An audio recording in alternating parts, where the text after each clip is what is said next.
व्यर्थ के बकवाद करने वाले लोगों से मत मिलो, व्यर्थ के बकवाद करने वाले लोगों की तरफ मत देखो, ये क्या कह रहे हैं, क्या बोल रहे हैं। और तुम भी व्यर्थ का बकवाद मत करो। अपने समय को कीमती मान करके निरंतर प्रिया प्रीतम का नाम जप करो, उनकी गुण लीला गाओ, उनकी सेवा में रहो। कभी प्रपंच की बातें, कभी प्रतिष्ठा का चिंतन, कभी नाना प्रकार के मान सम्मान का चिंतन, ये घुसने ना पावे हृदय में। बहुत सावधान रहना चाहिए साधक को। ऐसी बातें देखो मत, ऐसी बातें सुनो मत जिससे तुम्हारा हृदय उद्विग्न होकर प्रभु का चिंतन छोड़ दे। बंद करो। अभी अन्य लोगों के संग का त्याग कर दो, जो भगवत विमुख वार्ता करते हैं, संत निंदा करते हैं, दूसरों की निंदा करते हैं। कुछ हाथ नहीं लगता, ये लोग दुर्गति को प्राप्त होने वाले हैं। भक्तन निंदा अति बुरी भूल करे जिन कोय, किए सुकृत बहु जन्म के छिन में दारे खोए। पर निंदा के किए ते नहीं आवत नहीं कछुआत, मूर्ख पर्वत पाप को ले चल अपने साथ। तो अलम कश्यापि संगत्या, ऐसा संग मत करो जिनके पास बैठने से भक्त निंदा, जन निंदा, भगवत निंदा हो। ऐसे से दूर रहो। अलम बंद कर दो ऐसे लोगों का संग। रात दिन हम श्यामा श्याम का नाम जप करेंगे, श्यामा श्याम के लीला गुण गाएंगे, श्यामा श्याम के ही धाम का शोभा का चिंतन करेंगे। जब तुम अपना जीवन श्यामा श्याम के चरणों में न्यौछावर कर दोगे तो पूरा भार श्यामा श्याम ले लेंगे और तुम्हारे हृदय में मस्ती आ जाएगी।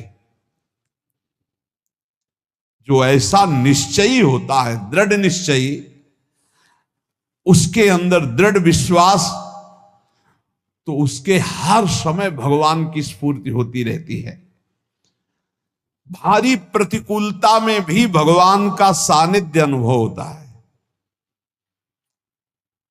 वो अनुकूलता में तो भगवान के दुलार को देखता है, लेकिन प्रतिकूलता में भगवान की विशेष कृपा को देखता है।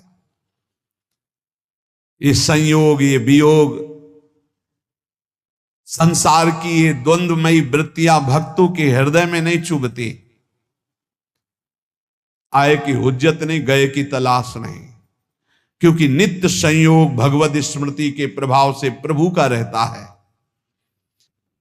शोक, विषाद बहुत ध्यान देने योग्य विषय है।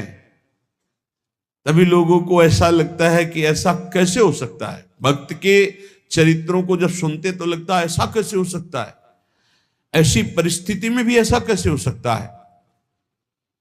क्योंकि तुम मानसिक बुद्धि से युक्त हो और वो भागवतिक स्थिति से युक्त है, इसलिए तुम उसको पार पा ही नहीं सकते। जब तुम अपना जीवन श्यामा श्याम के चरणों में समर्पित कर देते हो हृदय से, फिर उनकी कृपा से सब विघ्न दूर हो जाते, एक अपार मस्ती रहती है। नहीं तो शोक, विषाद, दुख, क्लेश, कष्ट, संताप, भय, उद्वेग, ये सदैव सताते रहते हैं। इसी से डिप्रेशन होता है।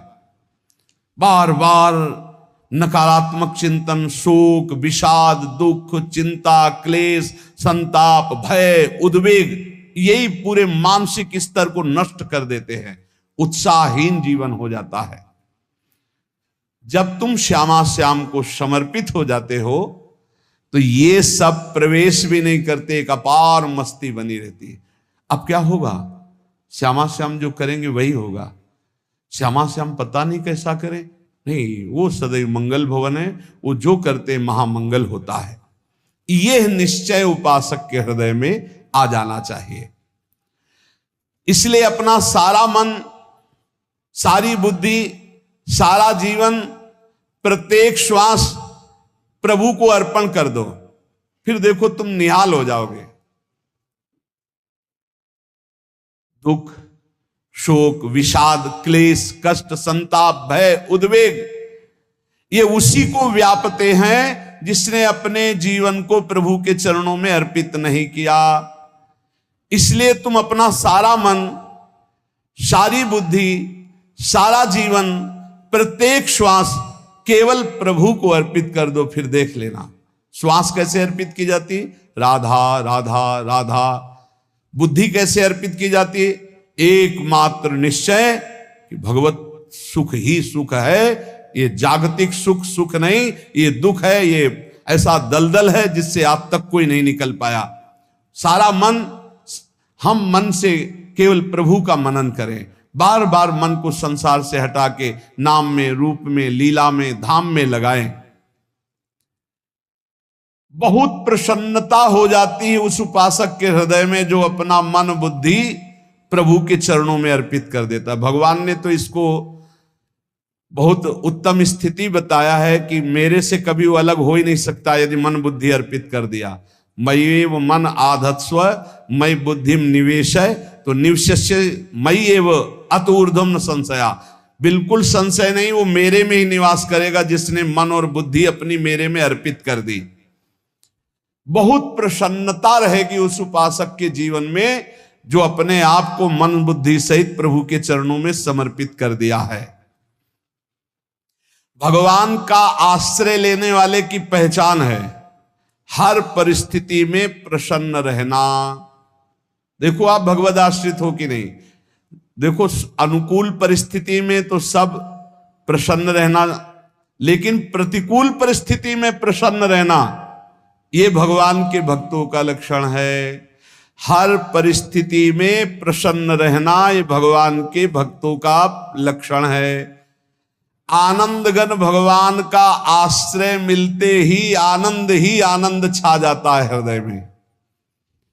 उनके पास आनंद का अभाव होता ही नहीं है। जैसे सूर्य का प्रकाश उदय होते ही सूर्य का प्रकाश संपूर्ण अंधकार को नष्ट कर देता है, ऐसे ही भगवान का संपूर्ण आश्रय लेते ही सब दुख चिंता शोक नष्ट हो जाते, आनंद ही आनंद।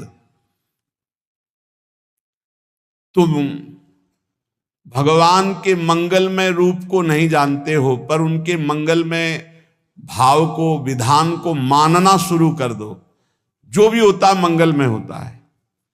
हमने जीवन में देखा है, अगर इधर कोई बहुत बड़ा सुख दिया तो देर नहीं लगेगी, 24 घंटे नहीं व्यतीत होंगे और ऐसे दुख दे देंगे, जिससे दोनों का समान भाव रख करके ना दुख में तुम भूलो प्रभु को, ना सुख में फूलो, सीधे भगवत मार्ग में चल। पूरे जीवन की बात देखा है। भगवान के मंगल